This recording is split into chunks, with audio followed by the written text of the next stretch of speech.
আজকে আমি তোমাদেরকে একটা নতুন লেসন শেখাবো।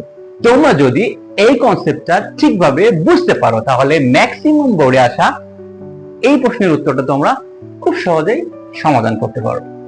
এই প্রশ্নটা বেশিরভাগ বোর্ডেই সিকিউ হিসেবে খ নম্বরে 2 মার্কের কোশ্চেন হিসেবে এসেছে। চলো তাহলে আমরা কোশ্চেনটা দেখে নিই।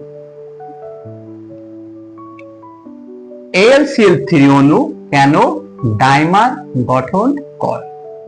এটা আসলে একটা জটিল প্রশ্ন, কারণ এই প্রশ্নের পিছনে লুকিয়ে আছে অনেকগুলো তথ্য। তুমি যদি এই প্রশ্নটা সলভ করতে চাও তাহলে এর আগে তোমাকে অনেকগুলো বিষয় সম্পর্কে ধারণা থাকা লাগবে। যদি তোমার ওই বিষয়গুলো সম্পর্কে ধারণা না থাকে তাহলে তুমি এই বিষয়ে এই প্রশ্নের যে ডায়াগ্রাম সেই কনসেপ্টটা তুমি বুঝবে না। তাহলে চলো সেই কি পয়েন্টগুলো কি যা মূলত আমাকে এই প্রশ্ন সলভ করতে সহায়তা করবে। প্রথমত হচ্ছে আণবিক বন্ধন। আণবিক বন্ধন কাকে বলে? আমরা জানি ইলেকট্রন দান ও গ্রহণের মাধ্যমে যে বন্ধন গঠিত হয় তাকে বলে আণবিক বন্ধন। তাহলে আণবিক বন্ধনে একটা ইলেকট্রন সমৃদ্ধ কোনো পরমাণু ইলেকট্রন কি করবে? ডোনেট করবে। আর যার ইলেকট্রন ঘাটতি আছে সে কি করবে? ওই দানকৃত পরমাণু থেকে ইলেকট্রন অ্যাকসেপ্ট করবে। অ্যাকসেপ্ট করার মাধ্যমে তারা তাদের কি করবে? অষ্টক অর্থাৎ কি 8টা ইলেকট্রন পূরণ করবে, করার মাধ্যমে একটা বন্ধন তৈরি করবে। আর এই বন্ধনটাকে বলি আমরা আণবিক বন্ধন। তাহলে ইলেকট্রন দান ও গ্রহণের মাধ্যমে যে বন্ধন গঠিত হয় সেটাই হচ্ছে আণবিক বন্ধন। উদাহরণস্বরূপ আমরা বলতে পারি আণবিক বন্ধনের ক্ষেত্রে সোডিয়াম ক্লোরাইড একটা উদাহরণ। এক্ষেত্রে সোডিয়ামের শেষ কক্ষপথে একটা ইলেকট্রন থাকে আর ক্লোরিনের শেষ কক্ষপথে কয়টা ইলেকট্রন থাকে? 7টা ইলেকট্রন থাকে। তাহলে 7টা মানে কি? আর একটা এখনো কি আছে? ঘাটতি আছে। ওই যে একটা ঘাটতি আছে সেক্ষেত্রে ইলেকট্রন সমৃদ্ধ মৌল কি করে? সোডিয়াম তার একটা ইলেকট্রন ওকে ডোনেট করে দেয়, এর মাধ্যমে দিয়ে একটা বন্ধন তৈরি হয়। এই বন্ধনটাকে আমরা বলতেছি আণবিক বন্ধন। So the second part is সমযোজী বন্ধন। সমযোজী বন্ধন কাকে বলে? সমযোজী বন্ধন হচ্ছে ইলেকট্রন শেয়ারিং এর মাধ্যমে যে বন্ধন গঠিত হয় সেটাকে আমরা বলি সমযোজী বন্ধন। তো সমযোজী বন্ধনের ক্ষেত্রে কি হয়? দুটো পরমাণু মূলত একটা গরিব থাকে, কারণ কি তাদের কারোর কাছে কি অষ্টক পূরণ করার মধ্যে কি থাকে না? ইলেকট্রন থাকে না। সো দ্যাটস ওয়াই তারা পরস্পরের সাথে কম্বাইন্ড হয়ে যায়। কম্বাইন্ড হওয়ার মাধ্যমে কি করে? তারা তাদের যে অষ্টকের যে ঘাটতি সেটা কি করে? পূরণ করে। তার মানে আমরা বলতে পারি ইলেকট্রন শেয়ারের মাধ্যমে যে বন্ধন গঠিত হয় সেটাকে বলি আমরা সমযোজী বন্ধন। উদাহরণস্বরূপ আমরা বলতে পারি পানি। পানি একটা সমযোজী বন্ধন, সমযোজী বন্ধনের মাধ্যমে গঠিত একটা ছোপ। So the third point is সন্নিবেশ সমযোজী বন্ধন। কি বন্ধন? সন্নিবেশ সমযোজী বন্ধন। সন্নিবেশ সমযোজী বন্ধনটা কি? যে বন্ধন মূলত কোনো একটা পরমাণু কি করে? ইলেকট্রন দান করে আর অপর পরমাণু কোন ধরনের ইলেকট্রন না দিয়ে কি করে? শেয়ারকৃত পরমাণুর সাথে সমভাবে ইলেকট্রন শেয়ার করে। তার মানে একজন দিল আর একজন কি করলো? দেয় নাই কিন্তু তার সাথে ভাগ করে নিল, তাই না? এটাকে বলি সন্নিবেশ সমযোজী বন্ধন। যদি পরীক্ষা আসে সন্নিবেশ সমযোজী বন্ধন কাকে বলে তাহলে আমরা এভাবে লিখব যে বন্ধনে আবদ্ধ দুটি পরমাণুর মধ্যে কোন একটা পরমাণু ইলেকট্রন সরবরাহ করে আর অপর পরমাণু কোন রকম ইলেকট্রন না দিয়েই সরবরাহকৃত পরমাণুর সাথে ইলেকট্রন সমভাবে শেয়ার করে যে বন্ধন গঠন করে সেটাই মূলত হচ্ছে সন্নিবেশ সমযোজী বন্ধন। এবার আসো বন্ধন জোড় ইলেকট্রন। বন্ধন জোড় ইলেকট্রন কাকে বলে? বন্ধনে অংশগ্রহণকারী ইলেকট্রনই তো বন্ধন জোড় ইলেকট্রন হবে, তাই না? তার মানে যে ইলেকট্রন জোড় বন্ধনে অংশগ্রহণ করে সেটাই বন্ধন জোড় ইলেকট্রন। আর মুক্ত জোড় ইলেকট্রন কাকে বলে? যে ইলেকট্রন জোড় বন্ধনে অংশ নিবে না তারাই হচ্ছে মুক্ত জোড় ইলেকট্রন। খুবই সিম্পল বিষয়, তাই না? বন্ধনে যদি সে অংশই না নেয় তার মধ্যে সে মুক্ত, আর মুক্ত হলে সেটা কি বলে? মুক্ত জোড় ইলেকট্রন। এবার আসো পোলার আয়নের পার্ট। তো পোলার আয়ন কাকে বলে? পোলার আয়ন হচ্ছে কি? যে কোন একটা যৌগে ক্যাটায়ন কর্তৃক অ্যানায়নকে বিকৃত করার যে ক্ষমতা সেটাই মূলত হচ্ছে কি? পোলার আয়ন। তো এখানে আমরা এই কি পয়েন্টগুলো বুঝলাম। এখন দেখো আমরা এই কি পয়েন্টের আলোকে কিভাবে এই প্রশ্নটা সলভ করি। দেখো এখানে আছে কি ডাইমার। ডাইমার মানে কি দুইটা মনোমার, তাই না? তাহলে monomer plus monomer equal to কি ডাইমার। তাহলে এখানে LCl3 একটা মনোমার, এখানে আরো একটা LCl3 আরো একটা মনোমার। তাহলে এই দুইটা মনোমারের কি সংযোগে গঠিত হবে কি Al2Cl6। এখন দেখো এই মনোমারটা সাধারণত কখন গঠিত হয়? এই মনোমারটা গঠিত হয় নিম্ন তাপমাত্রায়। নিম্ন তাপমাত্রায় কেন এই মনোমারটি গঠিত হয়, এই নিম্ন তাপমাত্রায় কেন এই ডাইমারটি গঠিত হয়? নিম্ন তাপমাত্রায় মূলত এই ডাইমারটি গঠিত হয় কারণ অ্যালুমিনিয়ামের শেষ কক্ষপথে কয়টি ইলেকট্রন আছে? অ্যালুমিনিয়ামের শেষ কক্ষপথে ইলেকট্রন আছে 3টি। তাহলে যেহেতু 3টি ইলেকট্রন আছে তার মানে অ্যালুমিনিয়ামের চার্জ ঘনত্ব 3, অ্যালুমিনিয়াম 3+। তাহলে অ্যালুমিনিয়ামের চার্জ ঘনত্ব যদি Al3+ হয় তাহলে অ্যালুমিনিয়াম কি করবে? এই যে ক্লোরিন আছে না, এই ক্লোরিনকে সে কি করবে? বিকৃতি ঘটাবে। বিকৃতি ঘটানোর মাধ্যমে কি করবে? সে একটা সমযোজী বন্ধন তৈরি করবে, তাই না? আর এই ক্যাটায়ন কি করতে কি অ্যানায়নকে বিকৃত করার যে ঘটনা সেটাকে কি বলতেছি আমরা? পোলার আয়ন। তাহলে দেখো এই যৌগে অ্যালুমিনিয়াম কি করবে? ক্লোরিনের বিকৃতি ঘটাবে। আর এই ঘটনাটা কি? পোলার আয়ন, তাই না?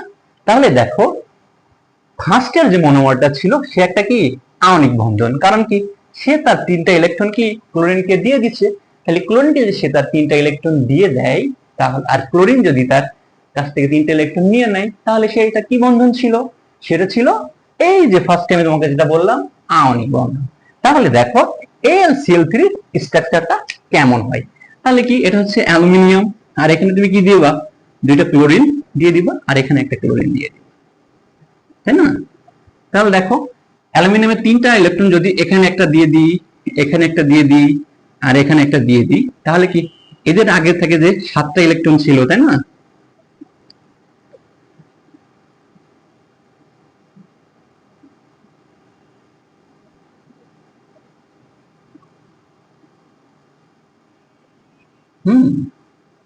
তাহলে কি আগে থেকে যে এদের 7টা ইলেকট্রন ছিল আর অ্যালুমিনিয়াম যে একটা করে দিয়ে দিল তাহলে কয়টা হয়ে যাবে?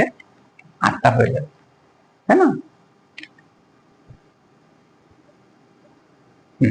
তাহলে কি এরও অষ্টক পূরণ হলো, এরও অষ্টক পূরণ হলো।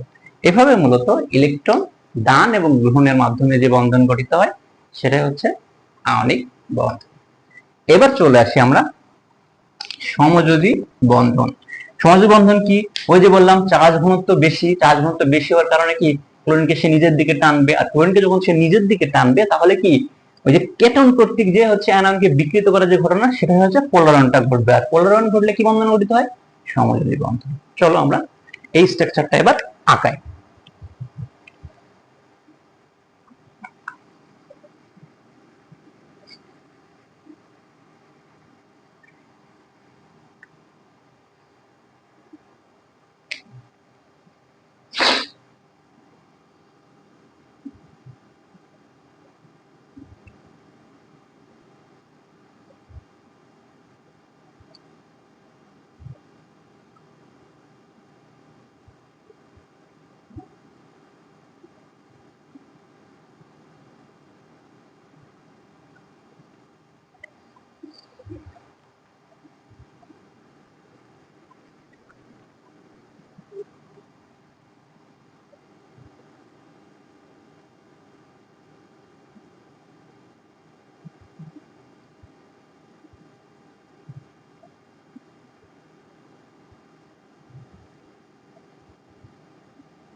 তাহলে দেখো এখানে আমি ক্রস মানে গুণ চিহ্ন দ্বারা অ্যালুমিনিয়াম ইলেকট্রনকে বোঝালাম আর ডট চিহ্ন দ্বারা আমি কি ক্লোরিনের ইলেকট্রন বোঝালাম।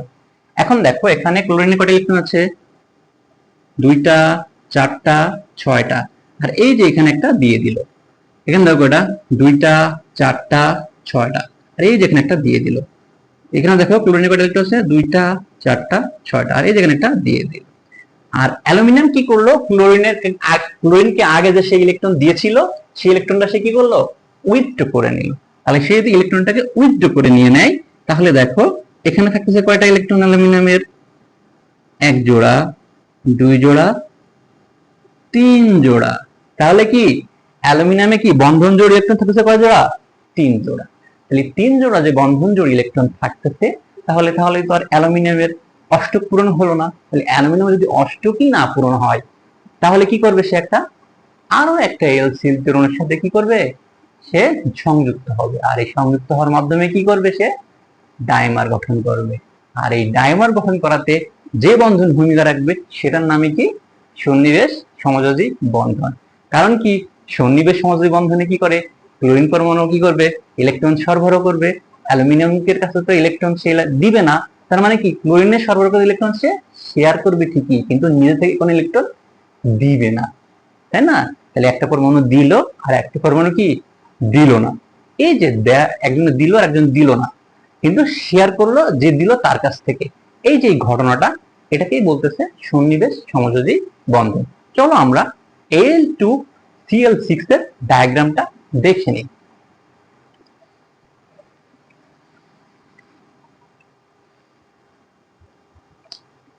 তাহলে আমি জাস্ট এখান থেকে যে AlCl3 আছে না সমযোজী বন্ধন, এই সমযোজী বন্ধনের এই মনোমনের পার্টটা জাস্ট এখানে লিখে দিব।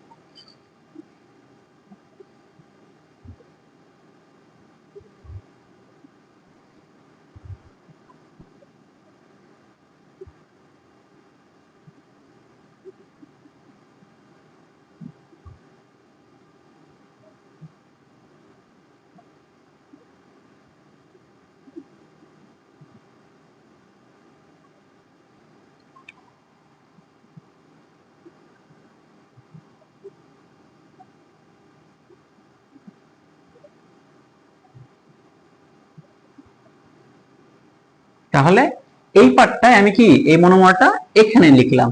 সিমিলারলি আরো একটা মনোমারের সাথে যেহেতু বিক্রিয়া করবে, তাহলে ওই মনোমারটাও কি আমাদের লেখা লাগবে। তাহলে দেখো আমরা ওই মনোমারটাও লিখে নিই।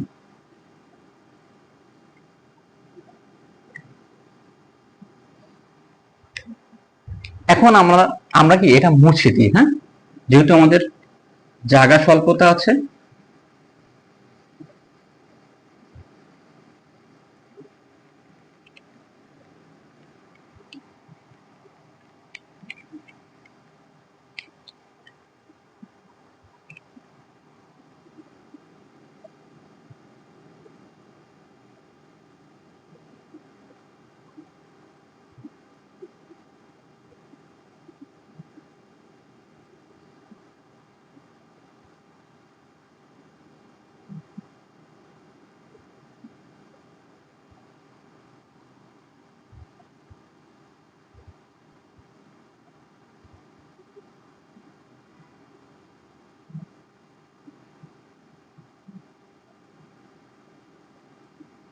দেখো তাহলে AlCl3 একটা মনোমার আর AlCl3 এই একটা মনোমার, তাই না? এখানেও আছে কি 3 জোড়া ইলেকট্রন, এখানেও আছে কি অ্যালুমিনিয়ামের 3 জোড়া ইলেকট্রন। তাহলে এই ক্লোরিন আর এই ক্লোরিন, এই দুই ক্লোরিন কি করবে, দুই অ্যালুমিনিয়ামকে দুইজন কি এক জোড়া করে ইলেকট্রন সরবরাহ করবে। আর তারা যখন ইলেকট্রন সরবরাহ করবে কি অ্যালুমিনিয়ামকে, এই যে সরবরাহ যারা করলো আর অ্যালুমিনিয়াম কোনো কিছু দিল না, তাই না, এই একজন দিল আর একজন দিল না, এইভাবে যে বন্ধনটা তৈরি হবে সেটাই হবে সন্নিবেশ সমযোজী বন্ধন। আসো আমরা এটা যে কানেকশন সিস্টেম সেটা দেখে নিই।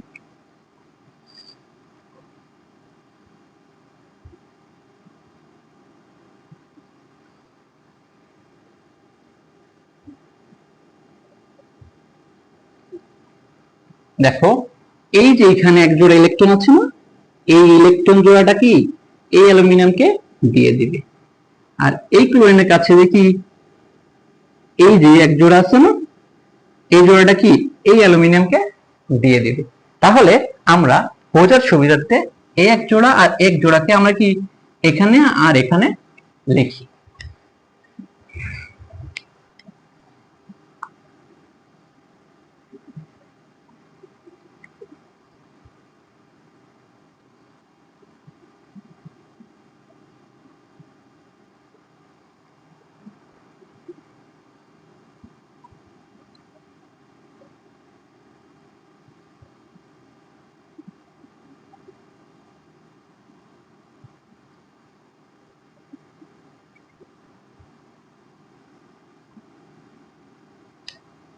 তাহলে এবার দেখো তো অ্যালুমিনিয়ামের ক্ষেত্রে অ্যালুমিনিয়ামের এই এক জোড়া, এই এক জোড়া, এই এক জোড়া এবং এই এক জোড়া, টোটাল 4 জোড়া।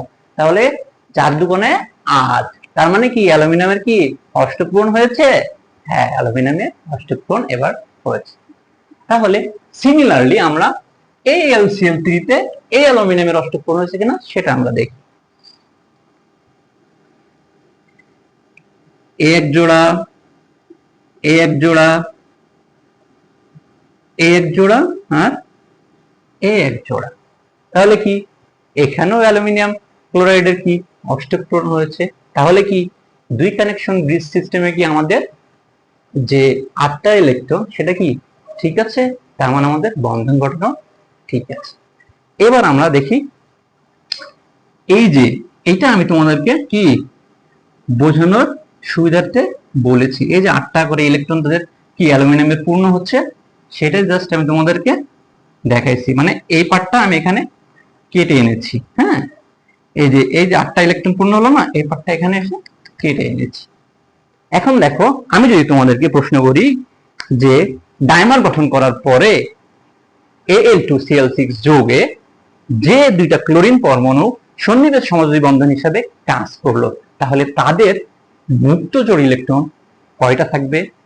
তাহলে দেখো এখানে ক্লোরিন যখন এদেরকে দিয়ে দিচ্ছে, ক্লোরিন যখন কি এই ক্লোরিন যখন একে দিয়ে দিচ্ছে আর এই ক্লোরিন যখন একে দিয়ে দিচ্ছে, তাহলে তাদের কাছে আর ফাঁকা হিসাবে কয়টা করে ইলেকট্রন থাকতেছে? এই যে দেখো 2 জোড়া, এই যে 2 জোড়া। তাহলে কি Al2Cl6 যুগে মাঝখানে ক্লোরিন কয়টা করে থাকবে? 2 জোড়া করে মুক্ত ইলেকট্রন থাকবে, তাই না? তাহলে টোটাল মুক্ত ইলেকট্রন হবে কত? 2 4 6 8। টোটাল মুক্ত ইলেকট্রন হবে কত? 4 জোড়া। ওকে, এটাই ছিল মূলত এটার বিষয়। তাহলে কি বন্ধন জোড় আর মুক্ত জোড় সেটাও আমি বুঝলাম। আশা করি তোমরা এই কোশ্চেনটা সম্পূর্ণরূপে বুঝেছো। এবার আসো, যদি পরীক্ষায় আসে তাহলে এই যে ব্রড কনসেপ্টটা আমি কিভাবে সহজ এবং সুন্দর করে পরীক্ষার হলে লিখতে পারি, যেটা আমার 2 নম্বরের জন্য উপযুক্ত। তুমি লিখবা খুবই নিম্ন তাপমাত্রায় অ্যালুমিনিয়াম ক্লোরাইডে অ্যালুমিনিয়ামের চার্জ ঘনত্ব বেশি হওয়ার কারণে ক্লোরিনের সাথে কি অ্যালুমিনিয়ামের কি একটা আকর্ষণ তৈরি হয়। দ্যাট মিন্স কি ক্যাটায়ন কর্তৃক অ্যানায়নকে কাছে টেনে নেওয়ার যে একটা ক্ষমতা, মানে পোলার আয়ন সৃষ্টি হয়। এর ফলে একটা সমযোজী বন্ধন তৈরি হয়। সমযোজী বন্ধন তৈরি হওয়ার সময় দেখা যায় যে অ্যালুমিনিয়াম ক্লোরাইডে কি অ্যালুমিনিয়ামের কি ইলেকট্রন ঘাটতি, অর্থাৎ 3 জোড়া ইলেকট্রন রয়েছে, তার আরো 1 জোড়া ইলেকট্রনের প্রয়োজন। তো সেই 1 জোড়া ইলেকট্রনের ঘাটতি মেটানোর জন্য সে আরো একটা AlCl3 মনোমারের সাথে সংযুক্ত হয়। তো আরো একটা AlCl3 মনোমারের সাথে যখন সে সংযুক্ত হবে তখন সে কি করবে? সন্নিবেশ সমযোজী বন্ধনের মাধ্যমে ক্লোরিন পরমাণু কি করবে? তাদের কাছে থাকা যে 1 জোড়া করে ইলেকট্রন 2টা অ্যালুমিনিয়ামকে দিয়ে দিবে। এভাবেই সন্নিবেশ সমযোজী বন্ধন গঠন করার মধ্য দিয়ে AlCl3 ডাইমার অণু গঠন করে। দিয়ে তুমি কি করবা? এই ডায়াগ্রামটা দিয়ে দিবা, তাহলেই তোমার নাম্বার পেয়ে যাবে ফুল। ওকে, বুঝেছো তো? তাহলে কেমন লাগলো আমার লেকচারটা? যদি ভালো লাগে তাহলে আমার পেজটা ফলো করে দিও। Happy learning, bye bye.